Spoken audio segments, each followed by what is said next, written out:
and Mrs. North, starring Barbara Britton and Richard Denning.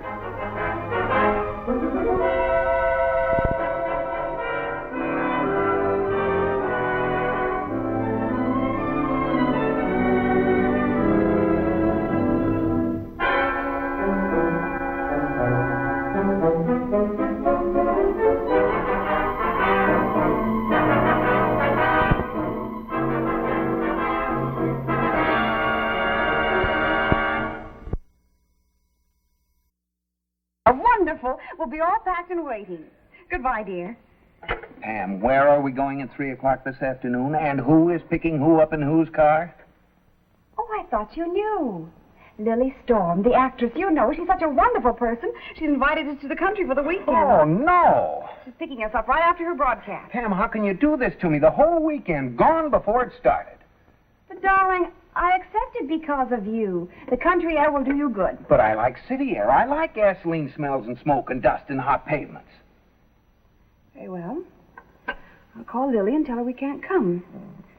After all, a wife's place is with her husband, even though it is in a hot, sultry apartment and the heat makes her ill. You win. Maybe they have an old barn where I can crawl in the hay and sleep all day Sunday. They do have an old barn. Here's a picture of the house. Isn't it adorable? It's so rustic and primitive. Yeah, that's what I'm afraid of. And Lily on the front veranda.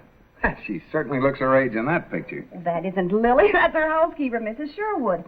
She's a wonderful cook. She's practically famous for her pies.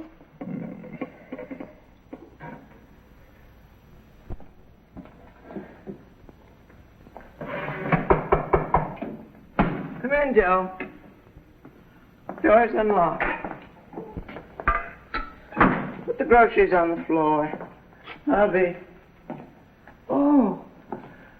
I thought you were the grocery boy. Lily here yet? If you mean Miss Stone, no. Who are you? That's all right. Don't get excited now. What do you want? Well, could use a little scotch. Where do you keep the liquor around here? You would soon put a stop to this. Oh, no, I wouldn't do that if I were you. Who are you? You've no right to be here. I got every right in the world to be here. You see, Miss Storm is my wife. Your wife? I've been with Miss Storm for years. That's ridiculous. I knew both her husbands. Yeah, well, I'm the one she didn't get rid of. You ever hear her talk of Blair Mountain? Never. And I don't believe you.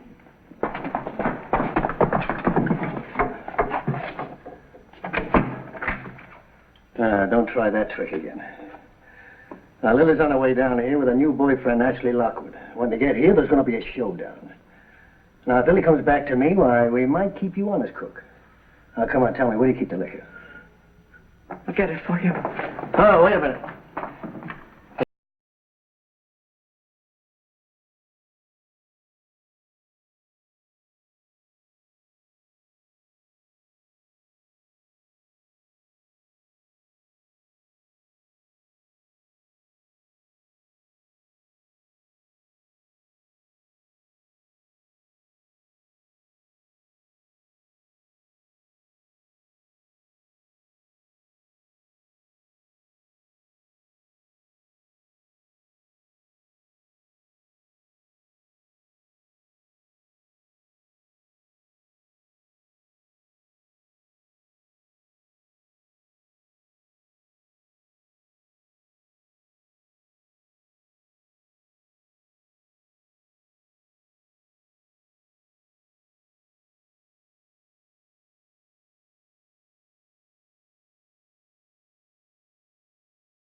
I'll fix dinner, Miss Storm. Be ready right away. Oh, well, I'm actually glad Mrs. Sherwood has disappeared. This is going to be fun. Fun. I think we should call Lieutenant Wygand. Oh, Pam, don't be such a ghoul. Lieutenant Wygand? Who's he? A homicide lieutenant on the New York police force. Homicide? He's our closest friend and a very good man to have around when there's been foul play. Lily, does she mean this? Of course I mean it. If there's one thing Bill Wygand can do better than anyone, it's find a missing person, dead or alive. Pam, will you get your mind out of Scotland Yard, please? Oh, look here, we don't want any police nosing around here, especially New York police. What's the matter with New York police? Oh, Miss Storm's a well-known actress, a public figure. She doesn't want any notoriety. Darling, when an actress gets her name in print, that's publicity, not notoriety. Oh, dear, look. I put the flour in with the sugar. Oh, how clumsy. I'll clean it up. Where's the broom? Oh, over there in the closet by the door. All this talk about police made you jumpy. I suggest we drop the subject. Right. You reflect the public apathy toward crime, Mr. Lockwood. I'll bet you've never written a good melodrama. God willing, I never shall. There's no melodrama in real life.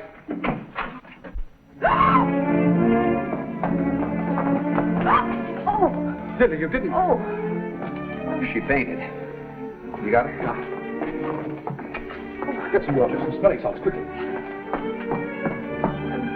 Jerry, is he? Oh, very much so. He's been stabbed. But Jerry, it's the wrong body. Mrs. Sherwood is the one we're looking for. We don't even know this man. There's one thing I do know. It's time to call Lieutenant Wygand. That's all, Riley. See you back at headquarters. My car's here in the back. Oh, pie at midnight. No wonder you New York cops get ulcers. Well, that's not the only reason, Chief. Well, I guess that ties it up for the night. You mean we can get some sleep? If you've got a clear conscience. I guess that'll hold you for a while. I've got to wait on the coroner's report. Then I'm going to have these statements of yours typed up, and you'll be down to my office tomorrow morning at 9 o'clock and sign them. Oh, 9 o'clock. I can't get anything yet from Miss Storm. Doctor says she's too upset to talk. Very unusual condition for a woman. But I'm glad you dropped around, Lieutenant. Anytime you get stuck, I'll be glad to run down to New York and reciprocate. Good night, folks. Good night, Chief. And, keep your doors and windows locked tonight. Remember, there's a murder still running around loose. Good night. How's Lily? She's snapping out of it. The doctor just left. He gave her a sedative to take. Oh, good night's sleep will fix her up. Yeah, me too. Now she says she's hungry. I'll fix her some toast and tea. May I be of any assistance? Oh, forgive me, you two haven't met. Miss Wilk, this is Lieutenant Wygand, our closest friend. How do you do? Much better now. Say, where have you been hiding? Will you fill this for me? Surely. Where's Mr. Lockwood? Oh, he went home about 10 minutes ago. Oh, that's strange. What is? That he didn't wait to say goodnight to Miss Storm. She's been asking for him. Hannah, how long has Lily been engaged to Mr. Lockwood, and just what do you know about him? They're off and running. Oh, I thought I'd never get a moment alone with you. I told the others I was going home. Lily, I know who the murdered man was. He wrote me letters, threatening letters about our engagement. I finally told him if he ever annoyed either one of us again, I'd kill him with my bare hands. Oh, no. And now he's dead. Lily, you've got to realize what a spot we're in. I'll do anything, anything. Then tell me the truth. Where were you at 1 o'clock today? I was at the studio, of course. I had a broadcast at 1 o'clock. Can you prove that you were at the studio? Of course I can. I didn't leave until 3 o'clock. It's you I was worried about. I knew Blair was trying to contact you. He had an old program from some stock company out west. Your pictures were on the cover. Oh, I think we should go to the police and report the whole thing. No, not until we have to. As long as you have a solid alibi. He's dead. There's no one to connect him with your past life as far as we know. What about Hannah? Oh, I trust her with my life. Mrs. Sherwood. He must have talked to her today. She knows. But she's disappeared. I got a hunch she's somewhere around this house. Okay, give me a dish towel. That's what I like about you, dear. Whenever you do anything, you go into it whole hog. No, I get it. You mean that cherry pie. Say, there's another whole one in the icebox. I saw it. I think it's strawberry. Hannah says that one's for tomorrow. Well, we may not be alive tomorrow. Listen. Hear that? No. Sounds like it's coming from the cellar. Are you crazy? There's a loose murderer around here. That may be him. Come on. Down in that dark, strange cellar. Let's call Bill. Don't be a scaredy cat. Oh, the light switch doesn't work. There's a flashlight in the drawer of the bar. Get it. Hurry! All right.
Where's that flashlight?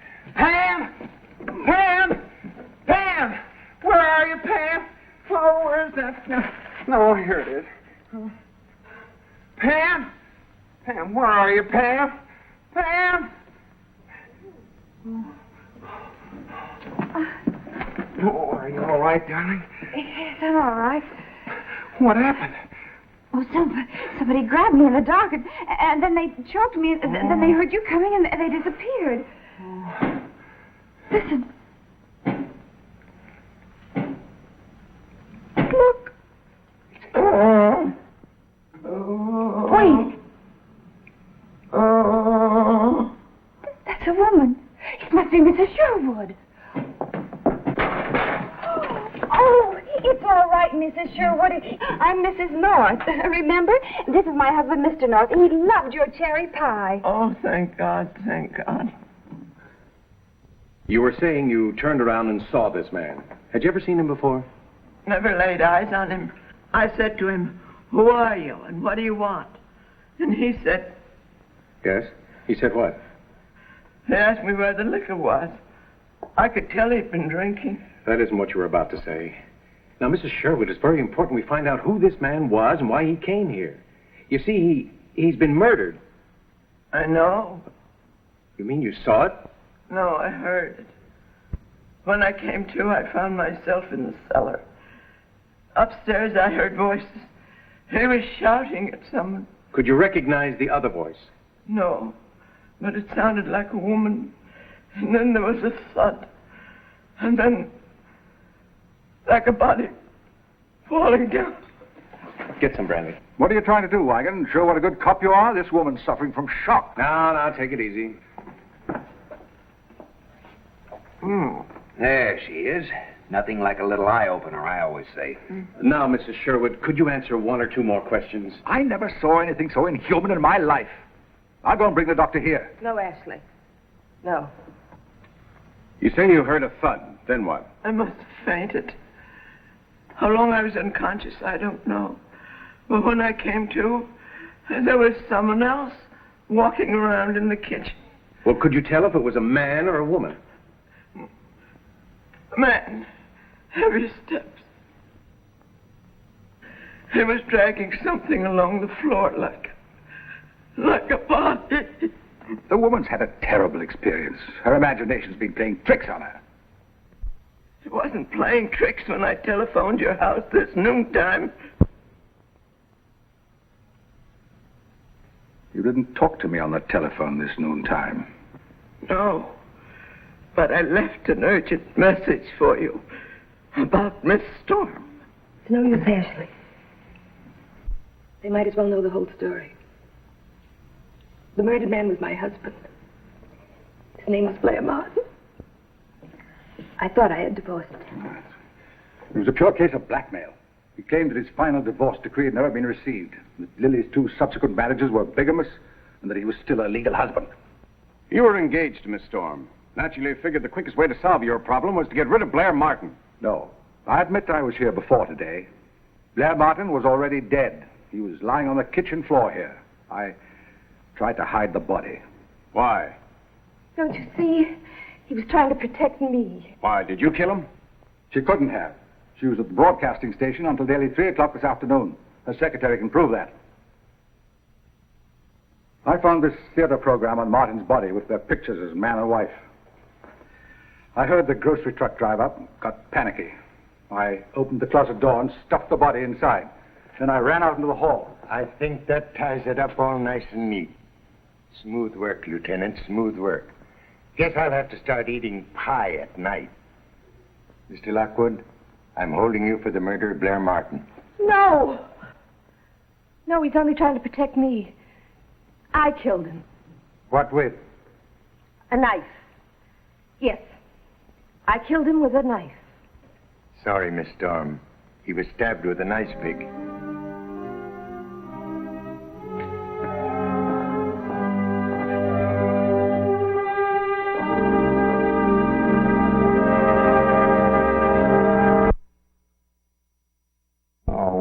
Weekend. Would you like a piece of pie? Huh? You said a while ago you'd like a piece of pie. I'll bring it up with a glass of milk. I always think better when my stomach's full. Now, Pam, you're not going to snoop around this house after dark. You remember what happened in the cellar? Everyone's asleep. I'm just going down to the kitchen. Yeah, but...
Is this what you're looking for, Miss Wilk? I think you must have lost it while you were struggling with Blair Martin. Then you didn't have much time to search for it, did you? Because you heard Mr. Lockwood come back. As he came in the back door, you went out the front and ran to wherever your car was hidden. You had to get back to Lily before she finished at the broadcasting station. I noticed what a good driver you were on the way down. You must have gotten back in nothing flat. You're very clever, Mrs. North. And I'd always thought you rather stupid. Why did you kill him? I thought you had everything figured out. Or perhaps you've never heard the one about a woman scorned. You were in love with him, is that why? That's why. I helped him. I gave him money. I kept Lily from turning him over to the police, only to find out he was using me to get back to Lily again. I came here this morning, knowing what he'd planned to do. I pleaded with him. He humiliated me. He laughed at me. He laughed in my face. I'm sorry. Believe me, I'm so sorry for you. You're sorry for me? Why didn't you tell everything to Lieutenant Wigan? I'm sure he can help you. I don't intend to tell anyone. And neither do you. Now get back in that closet like a good little girl. And don't start screaming until you hear that car start. You're only making things worse for yourself. You'll never get away with it. I can try. You remarked yourself I was a pretty good driver. Now get in there before I have to hurt you. No, I'm not going to let you go. Oh, Jerry! Jerry! Oh, boy,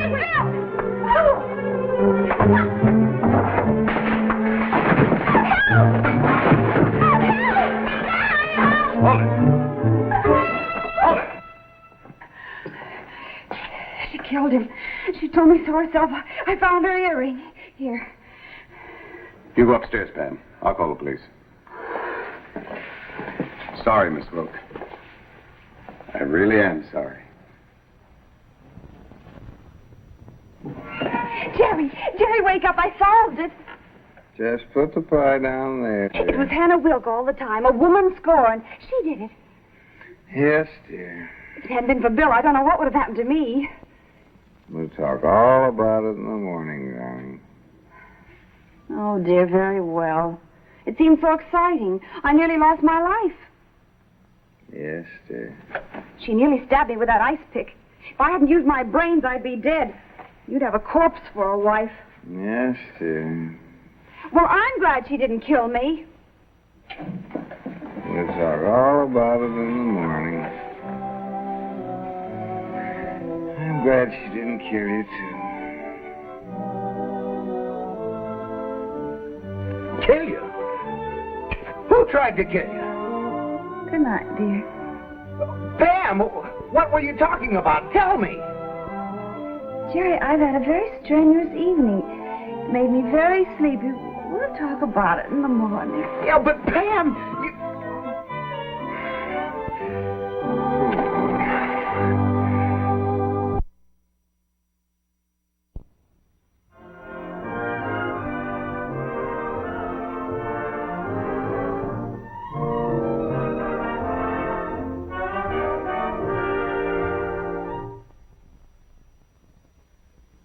Mr. and Mrs. North is directed by Ralph Francis Murphy. A John W. Loveton production. Produced by Federal Telefilms. Starring Barbara Britton and Richard Denning, featuring Francis DeSale.